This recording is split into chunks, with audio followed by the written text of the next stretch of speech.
Buenos días, bienvenidos, bien hallados. Hemos descansado hoy bien. Súper. ¿Sí? Pues hoy tengo buenas noticias. Empezamos nueva serie.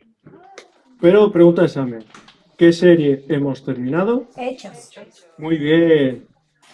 Pues hoy empezamos con una de las primeras cartas que se supone que escribió Pablo. Y es la carta a los Gálatas. Ahí. Para introducir un poco a esta carta, para que tengamos unos datos y una visión completa, algunos estudiosos la datan el año 55, año 60 después de Cristo. El propósito de la carta tiene varios puntos. Uno de ellos es el origen del Evangelio es divino, no es humano. Pablo defiende que la salvación es por fe, defiende su autoridad apostólica, advierte contra el retorno al judaísmo, la aplicación verdadera del Evangelio nos lleva a tener libertad. Por eso finaliza la carta también apuntando a estar firmes en la cruz de Cristo. También el resto de la carta, Pablo se sorprende cuán rápidamente se han alejado del Evangelio y han abrazado o han abierto sus oídos a otras doctrinas. Pero esto no nos debe sorprender y luego vamos a ver por qué. Esto como que está en la impronta de los Gálatas, en su ADN. También vemos como Pablo, vemos que tiene mucho carácter, mucho temperamento, y delante de todos reprende a Pedro por su vuelta al judaísmo. El resto de la carta Pablo va exponiendo en su discurso lo que decíamos al principio, que la salvación es por fe. Ponía el ejemplo de Abraham, que le creyó a Dios y le fue por justicia, de que la ley dada a Moisés no era para ser eterna, que tenía un punto final y era con la venida del Mesías. La ley tenía un punto negativo y uno positivo. El negativo era que encerraba todo bajo el pecado y el punto positivo era que el Mesías que iba a venir iba a cumplir toda la ley como Dios había dicho. Y el Cristo sería bendición para todos. Eso podemos verlo en Gálatas 3:28. También Pablo es llamado el apóstol de los gentiles. Aquí los gentiles son los no judíos, o bien podrían ser nosotros mismos. Aquellos que guardaban la ley de Dios, que actuaban como si no subiera, o sea, estaban guardando la ley mosaica, haciendo de esta manera que la ley de Dios o la promesa dada y su sacrificio en el cual Cristo llevaba o el Mesías llevaba nuestros pecados, era limitar la bendición de Dios o una forma de cómo se limitaba esa bendición. Y culmina la carta mostrando cómo el Señor Jesús obedeció toda la ley para recibir nosotros, toda la humanidad, el gran regalo de las buenas nuevas, el Evangelio de la salvación, y de cómo el Espíritu Santo vive en nosotros y ese cambio que se produce cuando nosotros confesamos a Cristo como Señor y Salvador, cambia nuestra forma de ser, cambia nuestra forma de ver las cosas y nos ayuda a amar al prójimo. El prójimo son los demás, no somos nosotros solos. Pero para centrarnos un poco, ¿dónde estaba situada la región de Galacia? Es lo que hoy conocemos como Turquía, ¿vale? Los orígenes de estas iglesias lo encontramos, como hemos visto, en Hechos 13 y en Hechos 14. Durante la época del Imperio Romano, la región de Galacia, ubicada en lo que acabo de decir en la actual Turquía, incluía varias ciudades importantes. Algunas de las más destacadas son Ancira, conocido hoy en día como Ankara, que era la capital romana de Galacia y una ciudad de gran importancia estratégica y comercial. Otra de las ciudades sería Pesinus, hoy la conocemos como Baisilia o Bayi-Isar, un centro religioso importante conocido por su templo dedicado a la diosa Cibeles. Otra sería Tabium, no voy a pronunciarlo, es esta de aquí. Era una ciudad con un importante centro comercial y punto de encuentro de las rutas comerciales. Y el otro sería Iconium, o lo que hoy conocemos como Konya o Konya. Aunque en diferentes momentos históricos perteneció a distintas regiones, durante el Imperio Romano estuvo incluida siempre en Galacia. Si habéis leído Hechos 13 y 14, vais a ver que hay otras ciudades que se mencionan. Antioquía de Pisidia, Iconio, Listra, Derbe. Pero bueno, esto nos hace ubicarnos en la situación, en el lugar, en la región. Pablo ya empieza, después de haber instaurado estas iglesias, o esta iglesia en Galacia, y se encuentra con unos pequeños problemas. No son tan pequeños, como vamos a ver luego. Y es que algunos fariseos que creían en la resurrección habían creído también en el Señor Jesús. Con lo cual, estos fariseos empezaban a mezclar esta parte de la ley mosaica con el cumplimiento del Mesías en Cristo Jesús. Y empezaban a guardar, a decir a los demás que tenían que cumplir, por un lado, la ley y por otro que tenían que circuncidarse. Pedro también se fue involucrando en esta idea, en este aire nuevo de doctrina que estaban insuflando en ese momento, y es cuando Pablo le reprende públicamente diciendo: tú eres judío, que habitas con los gentiles, pero estás impulsando a los gentiles a judaizar.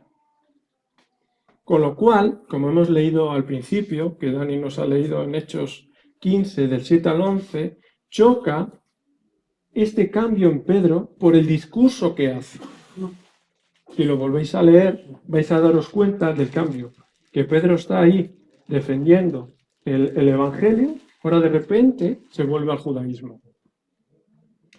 Pero no era de extrañar esta inclinación que tenían los gálatas a adoptar nuevas doctrinas o nuevas formas religiosas, pues en parte estaba dentro de su impronta del ADN. ¿Y quiénes eran estos gálatas? Bueno, pues para eso tenemos que tirar de historiadores, entre ellos William Hendriksen, los nombres que he buscado hoy. Decía que por el año 278 a.C., un gran número de galos y celtas, quienes anteriormente habían invadido y asolado Grecia, Macedonia y Tracia, cruzaron hacia Asia Menor.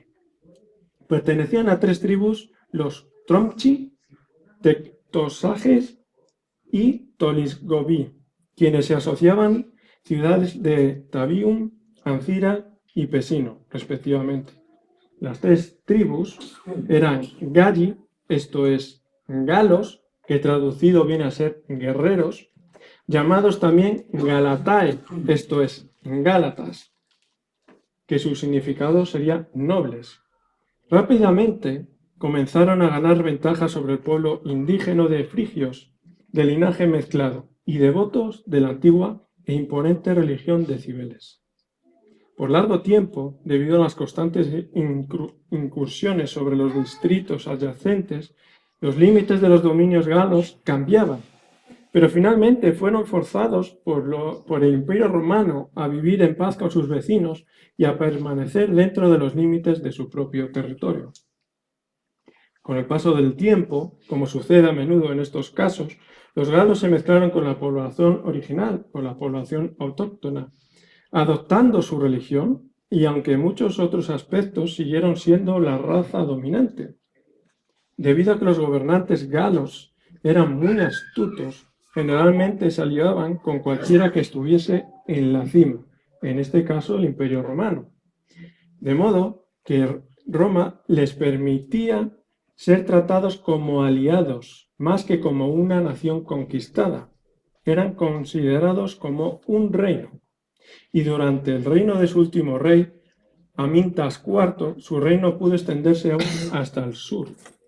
Después de la muerte de Amintas en el año 25, los romanos heredaron este extenso reino y lo convirtieron en la provincia romana de Galacia, la que pronto abrazó, además del territorio del centro y del norte, partes de Frigia, Licaonia, Pisidia e Isauria en el sur.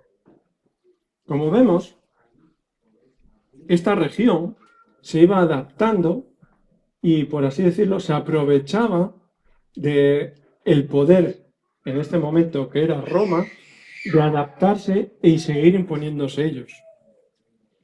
No es de extrañar que esto en nuestros días, como veremos más adelante, no somos muy diferentes a los galos. Así que vamos hoy a empezar ya con el primer capítulo del libro de Gálatas. Padre Santo, en tus manos queremos entregar esta enseñanza. Señor, abre nuestras mentes y nuestros corazones a tu palabra. Llénanos y guíanos por medio de tu Santo Espíritu. Amén.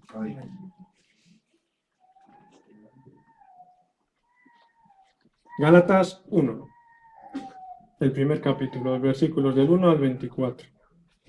Pablo, apóstol, no de hombres ni por hombre, sino por Jesucristo y por Dios el Padre que lo resucitó de los muertos, y a todos los hermanos que están conmigo, a las iglesias de Galacia. Gracia y paz sean a vosotros, de Dios el Padre y de nuestro Señor Jesucristo, el cual se dio a sí mismo por nuestros pecados para librarnos del presente siglo malo, conforme a la voluntad de nuestro Dios y Padre, a quien sea la gloria por los siglos de los siglos. Amén. Estoy maravillado de que tan pronto os hayáis alejado del que os llamó por la gracia de Cristo, para seguir un evangelio diferente. No que haya otro, sino que hay algunos que os perturban y quieren pervertir el evangelio de Cristo. Mas si aún nosotros o un ángel del cielo os anunciare otro evangelio diferente del que os hemos anunciado, sea anatema. Como antes hemos dicho, también ahora lo repito, si alguno os predica diferente evangelio del que habéis recibido, sea anatema. Pues, ¿busco ahora el favor de los hombres o el de Dios? ¿O trato de agradar a los hombres? Pues si todavía agradara a los hombres, no sería siervo de Cristo. Mas os hago saber, hermanos, que el evangelio anunciado por mí no es según hombre, pues yo ni lo recibí ni lo aprendí de hombre alguno, sino por revelación de Jesucristo.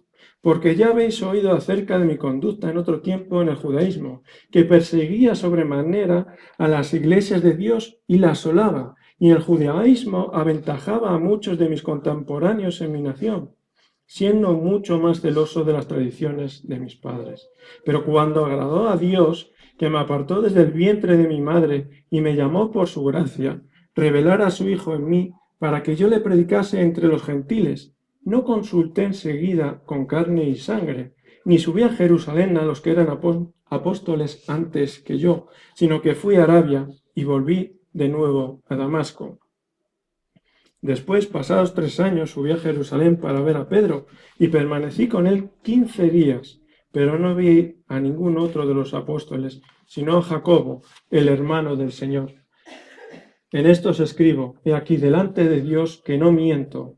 Después fui a las regiones de Siria y de Cilicia, y no era conocido de vista a las iglesias de Judea, que eran en Cristo. Solamente oían decir, aquel que en otro tiempo nos perseguía, ahora predica la fe que en otro tiempo asolaba. Y glorificaban a Dios en mí.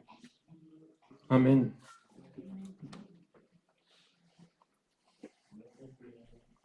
Como vemos, Pablo se sorprende cuán rápidamente habían desoído sus enseñanzas y habían prestado oídos a otros.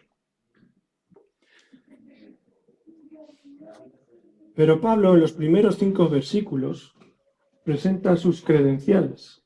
Dale, porque no sé qué le pasa. Vale. Como hemos leído, Pablo se presenta como apóstol y explica por qué lo es. El comentarista William Hendrickson dice: el punto de vista de Pablo sobre el rol de los apóstoles y sobre su propio rol como apóstol se desarrolla en diferentes cartas. Desde el primer momento empieza a llamarse apóstol, así como algunos de sus compañeros. Luego restringe el término para sí y para los 12 discípulos. De acuerdo con Pablo, él pertenece al grupo de los apóstoles debido a su encuentro con el Señor resucitado y porque el Señor lo había comisionado. Y esto nos tiene que servir también de advertencia para saber que aún en los días que vivimos, no sé si los habéis escuchado, algunos se llaman apóstoles, otros ministros, y bueno, cualquier otro sobrenombre rimbombante, por así decirlo. Pero queda claro que apóstol solamente son los que estuvieron con Jesús como sus discípulos. Y se cerró. No hay ninguno más. Y aclara muy brevemente que no era nombrado por hombres, sino por Jesús y Dios el Padre. Con lo cual está diciendo a aquellos que estaban atacándole que no era apóstol, que no era más que un vocero más de ese tiempo, dice: no es que yo me haya puesto el nombre, es que Dios me ha dado este nombre. Entre ellos, de los que se defiende Pablo, es de los fariseos. Pero aún así, cuando empieza la carta, les desea gracia y paz. Y esta gracia hay que tener claro que el término que aquí se usa significa el favor espontáneo e inmerecido de Dios en acción. ¿Cuántas veces nos hemos visto atacados o menospreciados por predicar el Evangelio y hemos dado gracias a Dios por ello y que la gracia de Dios habite en ellos? A veces no. Y esa paz la trae la gracia. Y es un estado, el de reconciliación con Dios, como una condición. La convicción interior de que por la reconciliación todo está bien. Y si os habéis dado cuenta, los versículos 4 y 5 resume en estos dos versículos el Evangelio, el cual habla de Jesús. Se dio a sí mismo por nuestros pecados para librarnos del presente siglo malo, conforme a la voluntad de nuestro Dios y Padre, a quien sea la gloria por los siglos de los siglos. Si vemos y cogemos este inicio de esta carta y la comparamos, por ejemplo, con la anterior, con la de segunda de Corintios, que dice los 2 primeros versículos: Pablo, apóstol de Jesucristo, por la voluntad de Dios, y el hermano Timoteo, a las iglesias de Dios que están en Corinto, con todos los santos que están en toda Acaya. O la del libro siguiente de Filipenses: Pablo y Timoteo, siervos de Jesucristo, a todos los santos en Cristo Jesús, que están en Filipos, con los obispos y diáconos. Gracia y paz a vosotros de Dios nuestro Padre y del Señor Jesucristo. ¿Notáis la diferencia? En esta, el inicio se nota como que Pablo tiene enojo. Está, por un lado, decepcionado, porque aquí ya entra como a saco. Pablo, como apóstol, no de hombres, ni por hombre, sino por Jesucristo y por Dios el Padre que lo resucitó. En las otras cartas habla a las iglesias de una manera más suave, Aunque si os dais cuenta, los pequeños detalles que tiene Pablo en las cartas, por así decirlo, por un lado te da jabón y por otro te está dando un poquito de jabón y otra colleja. Pero aquí lo que entra ya directamente es dando collejas. Sí, estoy de acuerdo. El siguiente punto que Pablo nos muestra en esta carta es el desencanto con ellos. Bueno, estos son los puntos que serían de los versículos del 6 al 9. Pues estaba maravillado de lo pronto que se habían alejado del verdadero evangelio que él les había estado predicando en su primer viaje misionero, como hemos dicho en Hechos 13 y 14, y estaba sorprendido de que se hubieran alejado del evangelio, adoptando o abrazando un evangelio diferente, o en otras palabras, un evangelio adulterado. Como hemos visto, el ADN que tenía los Gálatas eran adoptar un poquito de aquí, un poquito de allá y como formarse su propia religión. Como decía al principio, nuestra época no es muy diferente a la de ellos, pues nosotros también abrazamos nuevas religiones, la de la paleontología, la del naturalismo, bueno, hay cientos de ellas. Y lo peor de todo es que muchas de ellas se mezclan con el Evangelio, con la verdad que hay en la Biblia.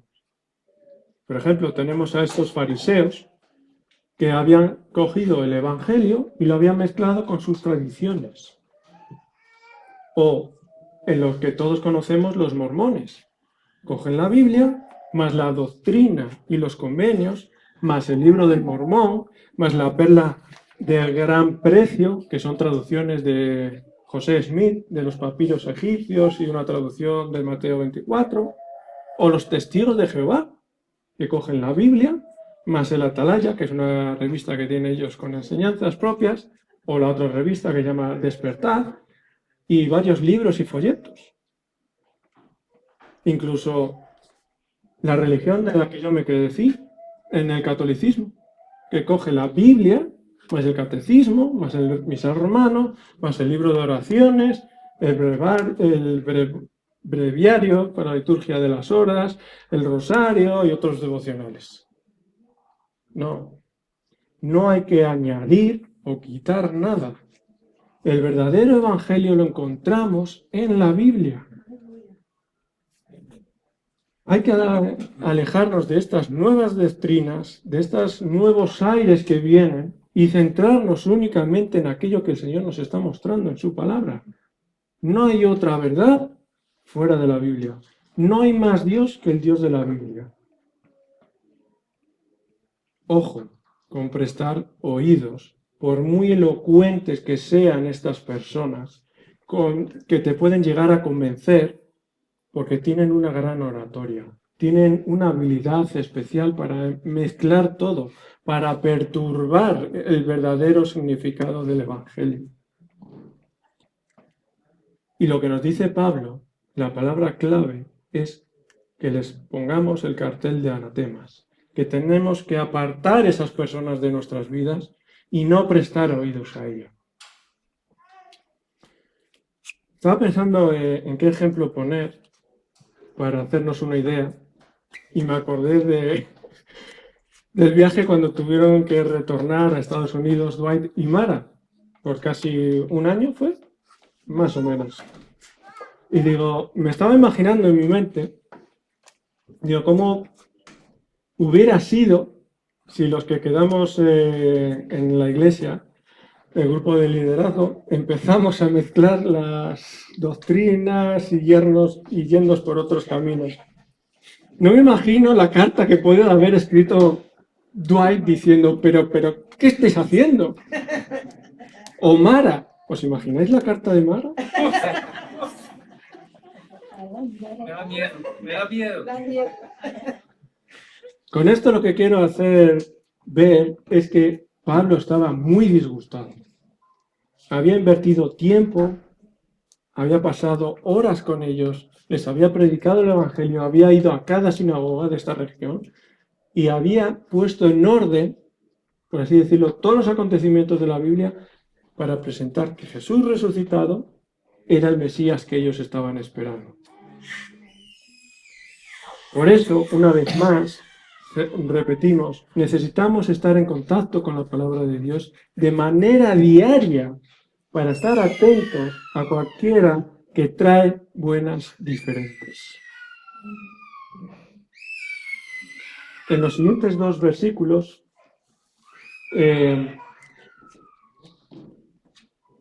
Pablo empieza a explicar, ¿busco ahora el favor de Dios o el de los hombres? ¿Trato de agradar a los hombres? Pues si intenta agradar a los hombres, no sería un siervo de Cristo.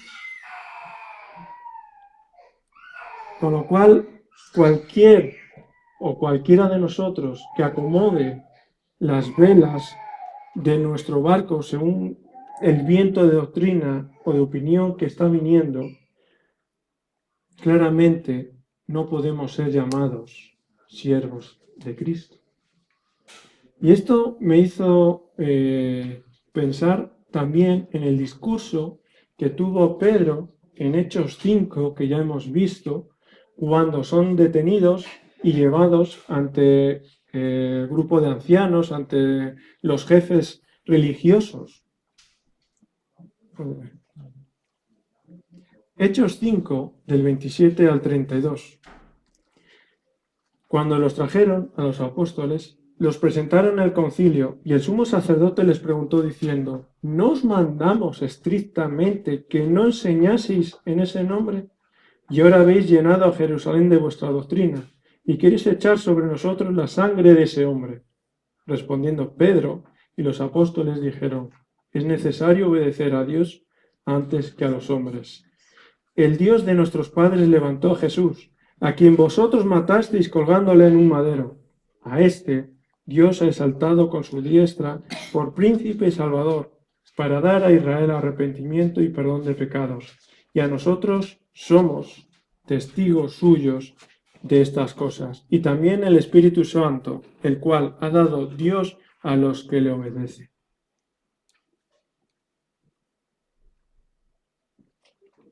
Tanto Pablo como Pedro son ejemplos claros de esta obediencia a Dios antes que a los hombres. Si buscamos o focalizamos más esta obediencia a Dios en este contexto, en este tiempo, es presentar y predicar el Evangelio de la paz, el de la verdad. Pablo anunció que no era el Evangelio que él había predicado según las doctrinas humanas, pues no la aprendió de hombre alguno, sino que fue por revelación de Jesucristo, el cual estaba en las Escrituras. Con lo cual, si tenemos claro qué es el Evangelio, ¿nosotros somos pecadores? Salmo 14, del 1 al 3, dice el necio en su corazón, no hay Dios, se han corrompido, hacen obras abominables, no hay quien haga el bien. Jehová miró desde los cielos sobre los hijos de los hombres, para ver si había algún entendido que buscara a Dios. Todos se desviaron, a una se han corrompido. No hay quien haga lo bueno, no hay ni siquiera uno. Las Escrituras son claras. No hay ni uno solo que cumpla y sea obediente a Dios, que sea recto delante de Dios. Todos hemos pecado, todos somos pecadores, todos le hemos dado la espalda a Dios. Por eso muchas veces en las Escrituras leemos que estamos en guerra con Dios, pero el Evangelio se le llama el Evangelio de la paz, pues lo que hace es tener paz entre Dios y nosotros. Y si te preguntas, Si el pecado no conlleva consecuencias, sí que lleva consecuencias. Isaías 53, del 5 al 6, dice: Mas él herido fue por nuestras rebeliones. Se refiere al Mesías, a Jesús. Molido por nuestros pecados. El castigo de nuestra paz fue sobre él, y por su llaga fuimos nosotros curados. Todos nosotros nos descarriamos como ovejas. Cada cual se apartó por su camino. Mas Jehová cargó en él el pecado de todos nosotros.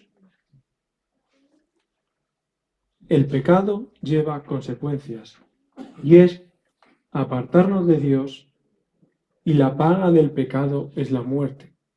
La muerte, que significa, en la Biblia, una separación eterna de Dios. Y esto lo vamos a ver ahora, porque cuando nuestros días terminen en esta vida, vamos a empezar otra nueva vida. Pero aquellos en los que hemos puesto los ojos y nuestro corazón delante de Dios, hemos reconocido que hemos pecado, que hemos confesado a Jesús como nuestro Señor y Salvador, que Él fue el que cargó nuestro pecado, seremos justificados y tendremos nueva vida. Pero aquellos que no lo hagan están eternamente condenados. En 1 Corintios 15, del 3 al 4, Pablo vuelve a resumir el Evangelio en una frase: que Cristo murió por nuestros pecados conforme a las Escrituras, y que fue sepultado, y que resucitó al tercer día conforme a las Escrituras. Aquí Pablo nos está enseñando de nuevo que todo el Mesías que aparece en el Antiguo Testamento fue cumplido en la figura de Jesús. Y como decía, al final de los tiempos va a haber un juicio. Romanos 8, del 32 al 34. El que no escatimó ni a su propio Hijo, sino que lo entregó por todos nosotros, ¿cómo no nos dará también con él todas las cosas? ¿Quién acusará a los escogidos de Dios? Dios es el que justifica. ¿Quién es el que condenará? Cristo es el que murió, más aún, el que también resucitó, el que además está a la diestra de Dios, el que también intercede por nosotros.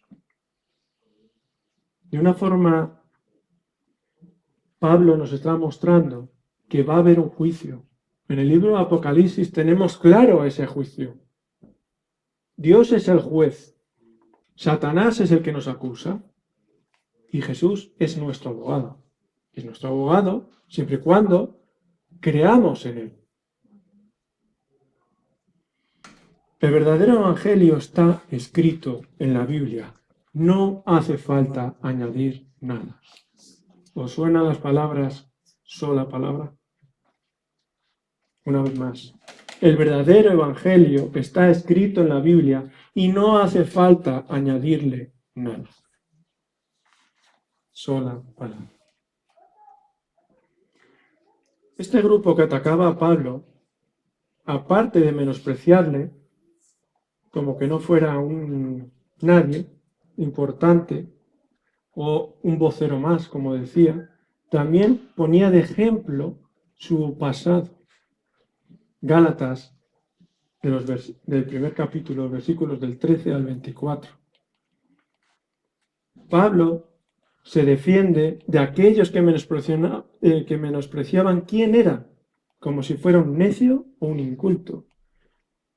Pero Pablo brevemente les presenta su currículo. Era un estudioso de las Escrituras, pues era un rabino o iba para ser rabino. Estudió a los pies de Gamaliel, no un cualquiera.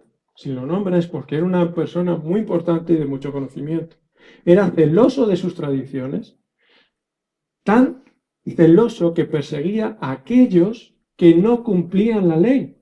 Por eso era perseguidor del camino de los cristianos. Conoció de primera mano a Jesús, el Hijo de Dios, y obedeció su mandato de llevar el Evangelio a los gentiles. El tiempo que pasa, que nos dicen las Escrituras, que pasa en Arabia y en Damasco, estos 3 años, lo dedica a predicar en las sinagogas. Y a mí me hace pensar que era su lugar favorito para ir a predicar el Evangelio.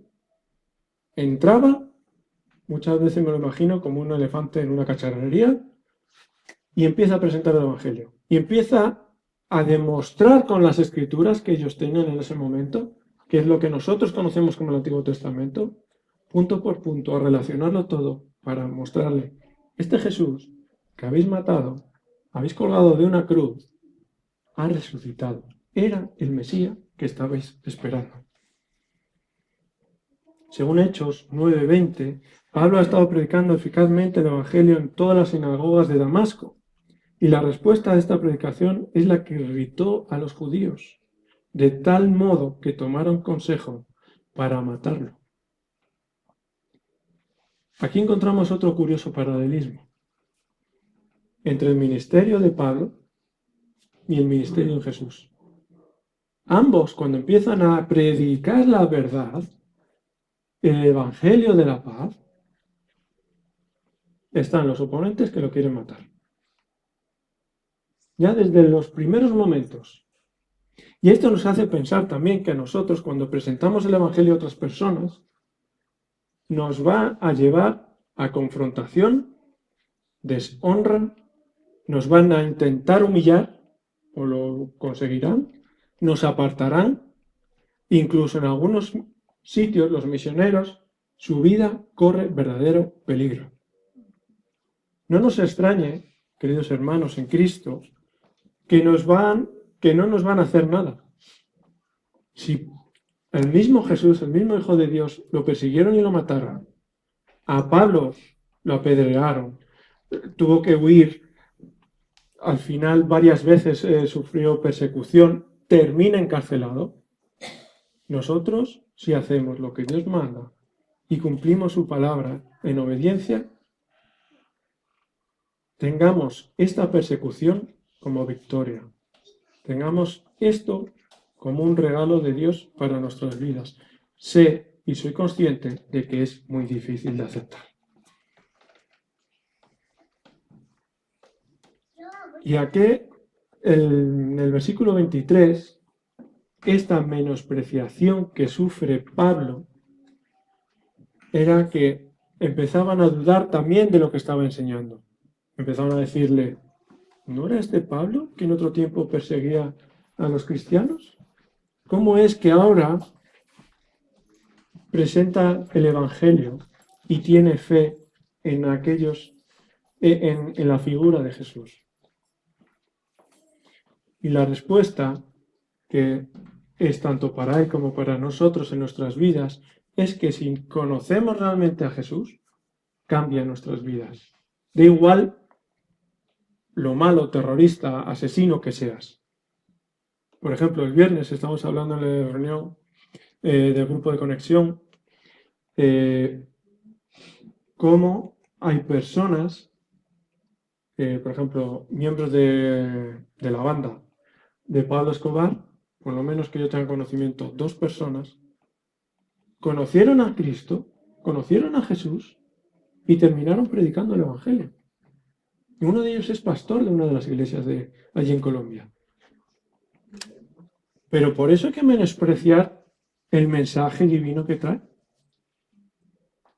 O a nosotros mismos. Si cualquiera de nosotros conoce nuestro pasado, va a empezar, pues mira, ahora está predicando. Pero si yo le conozco, lo que hacía o lo que decía. Os digo, queridos hermanos, que prestemos más al Evangelio o al mensaje que trae el mensajero que no al mensajero en sí. Porque este cambio que produce el Evangelio en nosotros es lo que dice Santiago capítulo 2, versículo 18. Pero alguno dirá, tú tienes fe y yo tengo obras. Muéstrame tu fe sin tus obras y yo te mostraré mi fe por mis obras. Vemos que en toda la vida del ministerio de Pablo, sus obras acompañan a su fe. El resultado está ahí. cambia a muchas personas en muchas sinagogas para Cristo. Y aunque era atacado, menospreciado, buscaban lincharle, matarle, él no cesó de predicar y enseñar la verdad. Predicaba en las sinagogas, se enfrentaba a todos por medio de las Escrituras, compartía las buenas nuevas del Evangelio y llevaba el nombre del Señor Jesús por todos los lugares donde él estaba. Y para ir terminando, como conclusiones, vamos a sacar 7 puntos. El primero es que no somos muy diferentes a los gálatas. Ellos solían alinearse con las corrientes del momento y nosotros estamos inmersos en distintas corrientes en nuestro tiempo. Las redes sociales, los medios de comunicación, las películas, las series, todos nos llevan a alejarnos verdaderamente del Evangelio. La salvación es únicamente por fe. Fe en aquel que descendió del cielo, habitó entre nosotros, cargó nuestros pecados, murió y resucitó al tercer día. Y hoy día está vivo y está sentado a la diestra de Dios gobernando el universo. Dejemos que la gracia y la paz del Evangelio llene nuestras vidas y nos transforme conforme al corazón de Dios. Una vez más, necesitamos estar en contacto con la palabra de Dios de manera diaria para estar atentos a cualquiera que traiga buenas nuevas o buenas diferentes, por muy elocuente que sea, y no permitamos acomodar nuestras velas de nuestra vida a los vientos de este mundo. Tenemos que tener claro el Evangelio, lo que enseña, y que solamente en la Biblia está el verdadero Evangelio. No se necesita añadir nada, sola palabra. Y no importa el pasado del quien ha sido transformado por Cristo y se ve de forma clara y sin tapujos por medio de la obra que está llevando para Dios, no para sí, para Dios. Y me he reservado el último versículo, versículo 24. Pablo dice: glorificaban a Dios en mí.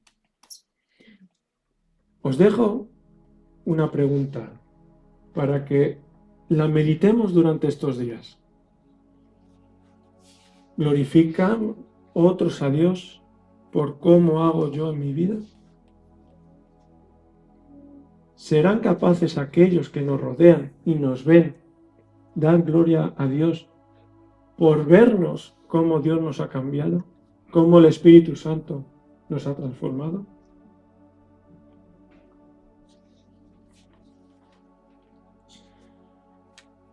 Padre Santo, Dios Altísimo, te damos gracias por Pablo, por su vida, por sus cartas.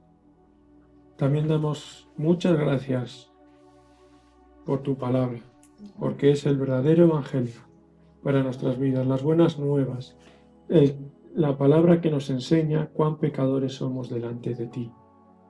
Señor, en esta mañana te pedimos perdón por todos nuestros pecados. Te pedimos que la sangre de nuestro Señor Jesucristo nos lave y nos limpie de toda maldad. Señor, toca, cambia y transforma nuestros corazones, nuestras mentes, nuestras vidas por medio de tu Santo Espíritu. Ayúdanos a que sea glorificado tu nombre por medio de nosotros. Te lo entregamos todo a ti, Padre Santo, y te lo pedimos todo en el nombre de Jesús. Amén.